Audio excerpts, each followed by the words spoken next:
Hello, I'm Corin Power with the Algonquin Area Public Library District. In this episode of our Communities playlist, we are going to be touching on a subject that affects us all very deeply. So I will be sharing two books in this episode rather than the usual one.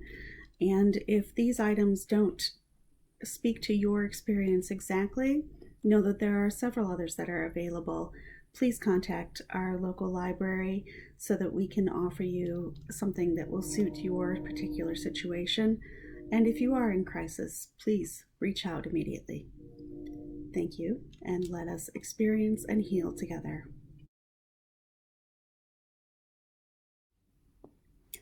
Our first book is The Circles in the Sky, and this one was written by Carl James Montford.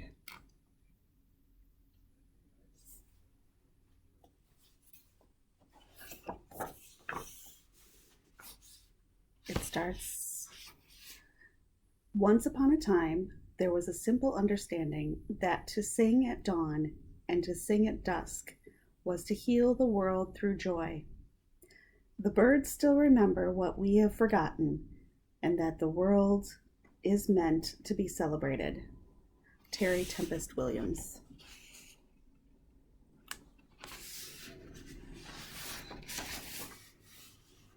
The Circles in the Sky.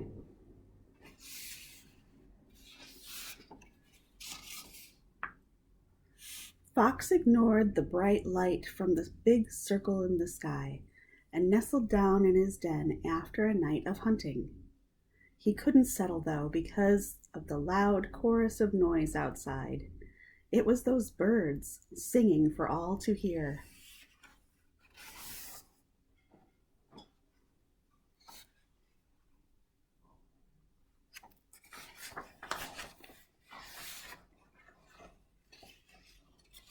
But this song was not their usual song. It was neither happy nor sad. It was different. Fox tramped out of his den and followed the strange morning song.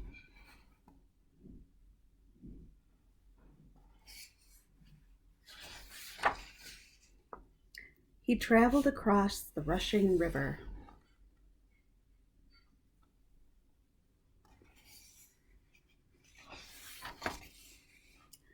Past the forgotten house and through the woods, which had more stumps than tall tree trunks. Before Fox knew it, the day had become a little older.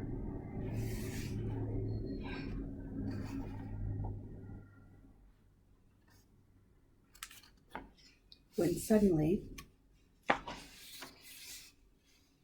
the song ended, and Fox came to a halt.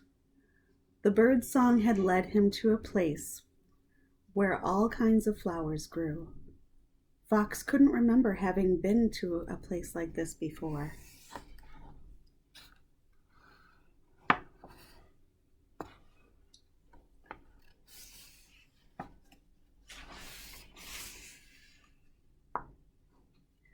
Distracted by his surroundings, Fox almost didn't notice the huddle of birds until they burst into flight, as birds often do. And there, in the clearing, was something small, something still, perhaps forgotten.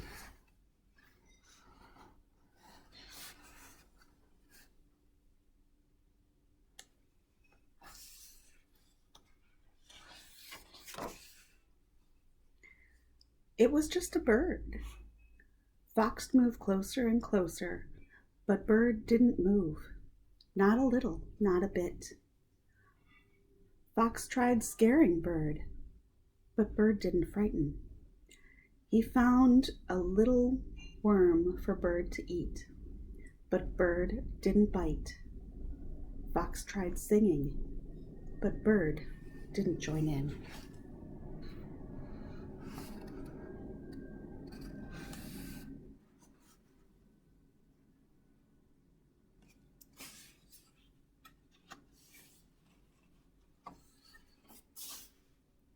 Nothing seemed to work.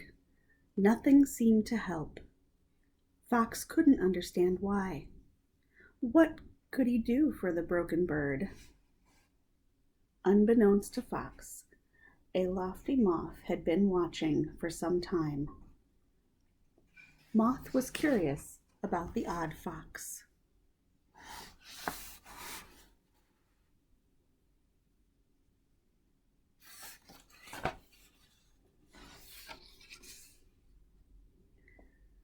Bird doesn't need fixing, Fox.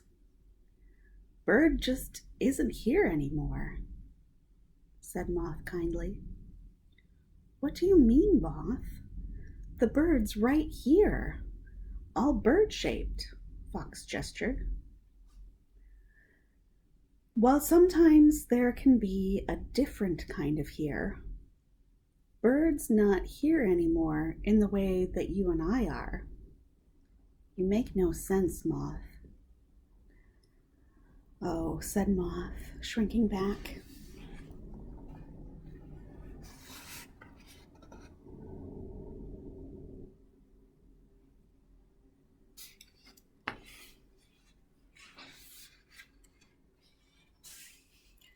Neither creature spoke for a while. They just sat in the quiet with the bird.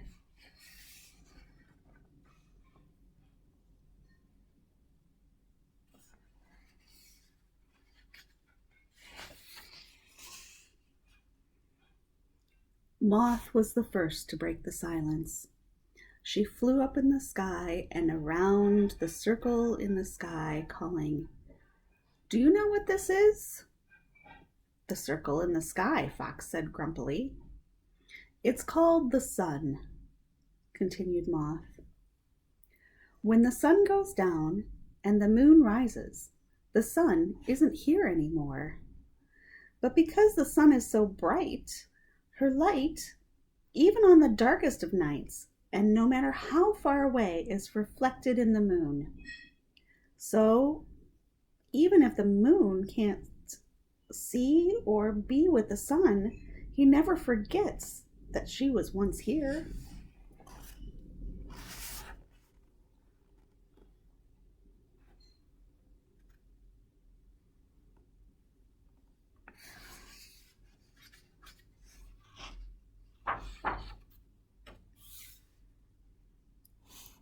"But the sun rises again in the morning, Moth. Are you saying Bird will be back tomorrow?" Fox said hopefully. "No, Fox. Bird's not a sun or a moon. It's just..." But before Moth could finish her sentence, Fox howled, "You're still not making sense. Stop talking about moons and suns. Just tell me the truth. Is Bird not here? Where is Bird?" "I was trying to be kind," said Moth. "Sad things are hard to hear. They are plenty hard to say, too. They should be told in little pieces."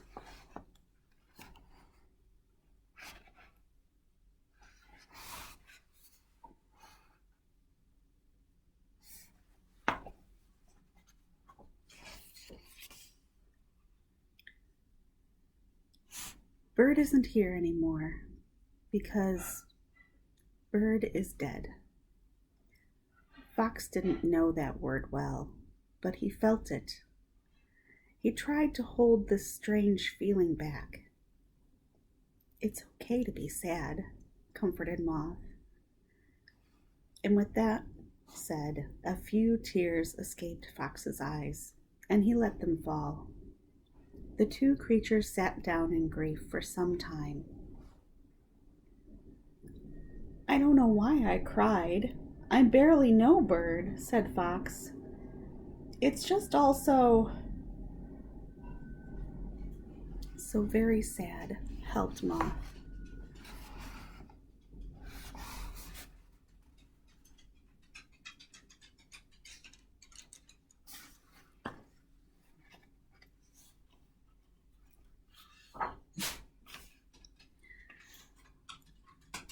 "I think I understand what you were saying earlier, Moth, about the circles in the sky. Even if they can't be together, The moon will always remember the sun. That's what I can do for Bird, right? I can remember him? It's all we can do, Moth reassured Fox. It's nice, Moth, that way of thinking, said Fox. I like to think so, but I'm just a moth. A rabbit or an owl might believe something different.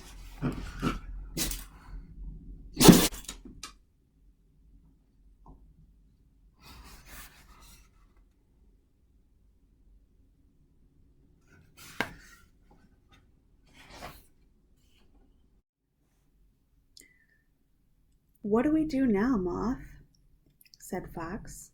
I can't just leave Bird out here all alone. Bird will never be alone. The circles in the sky will watch over him. As for you, it's been quite a day, hasn't it?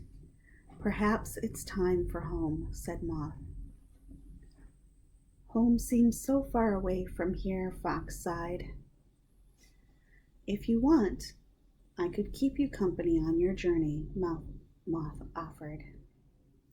We just have one last thing to do before we start the long walk back.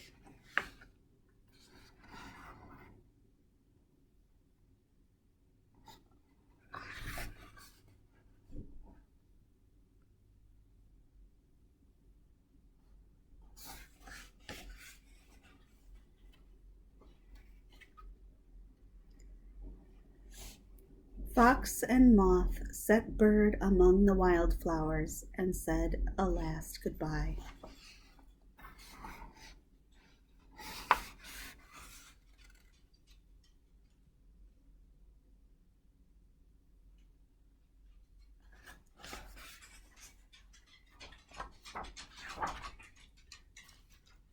They strolled through the cut-down woodland that had space for something new to grow, past the forgotten house that was probably really loved once, and across the calm river that made soothing sounds.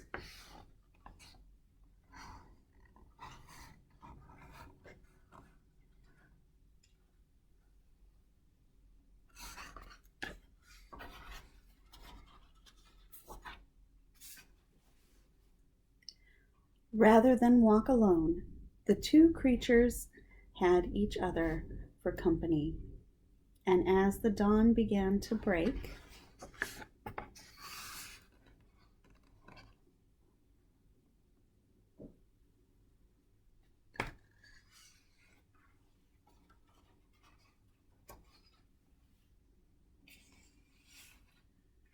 the birds were singing for a brave new day.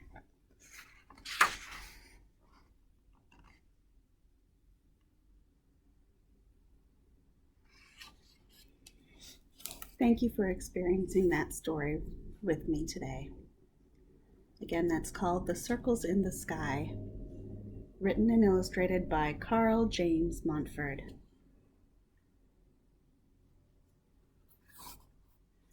I do have another story for you today.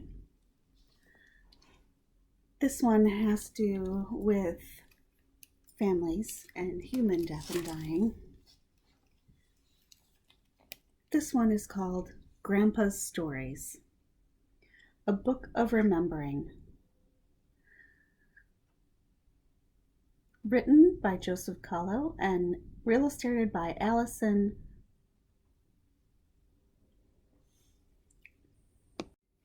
Our next story has to do with the loss of a grandparent. It is called Grandpa's Stories, a book of remembering, and it was written by Joseph Kahlo and Allison Kolbas.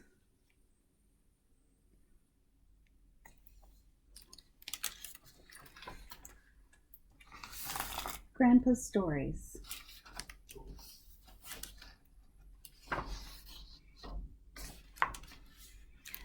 It's spring. I take long walks with my grandpa. I hold his hand. He says, "You're too old to hold hands." we explore hand in hand the budding springtime.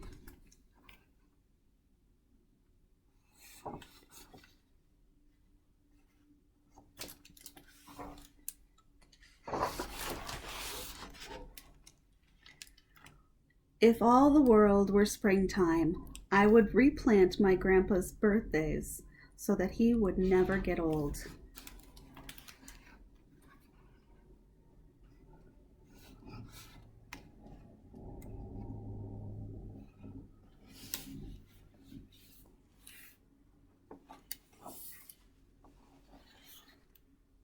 It's summer.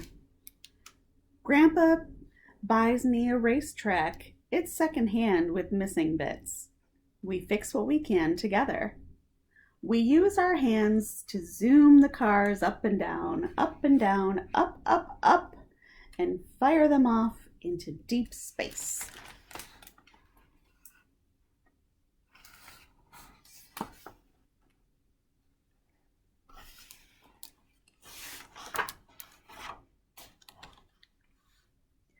If all the world were deep space, I'd orbit my grandpa like the moon, and our laughs would be shooting stars.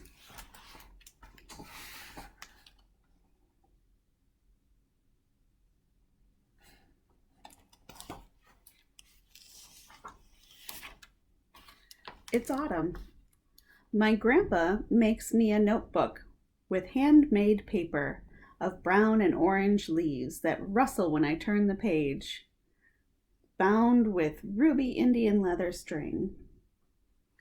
Grandpa gives me a rainbow pencil. Write and draw all your dreams.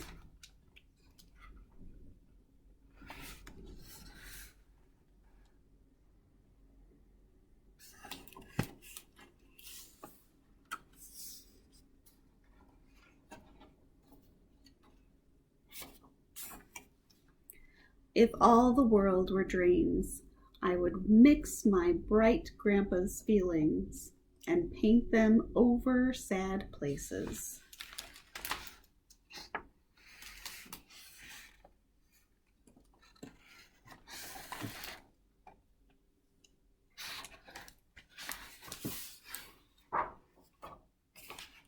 It's winter.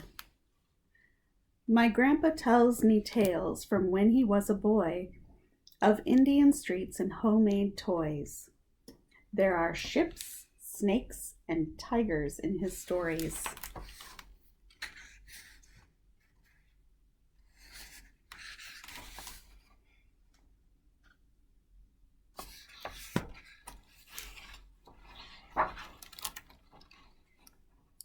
If all the world were stories, I could make my grandpa better just by listening to every tale he has to tell.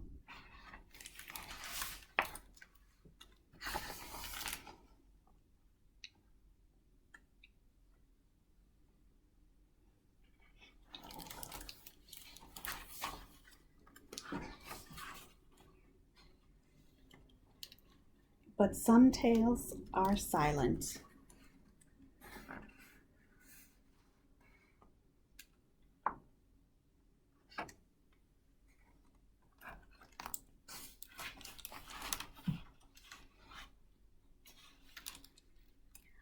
I help Mom and Dad clean out Grandpa's room. I find dried blue flowers between book pages, a yellow toy racing car glued in a piece of track, a length of ruby Italian leather string, a ball of silver foil from every sweet he ever ate, and an extra pack of rainbow pencils.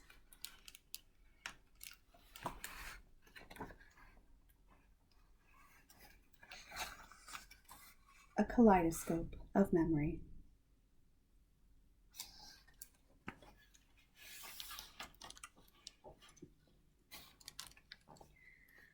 If all the world were memories, the past would be rooms I could visit, and each room would be my grandpa.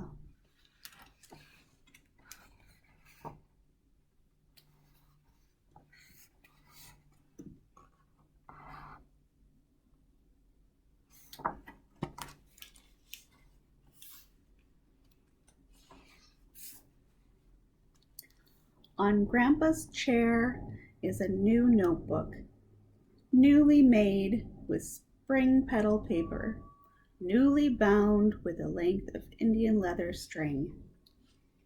My name is written on the front. It's new and empty and was made by my grandpa. So I write and draw and write and draw and write all my grandpa memories inside.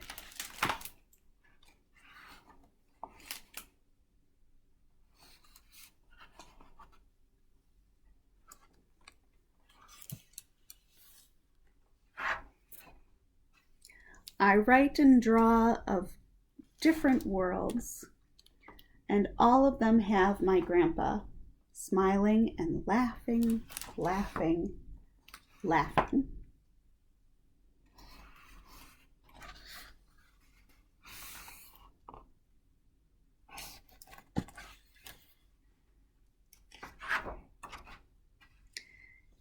He says, "You're too old to hold hands," but I still hold his giant hand, and we explore hand in hand.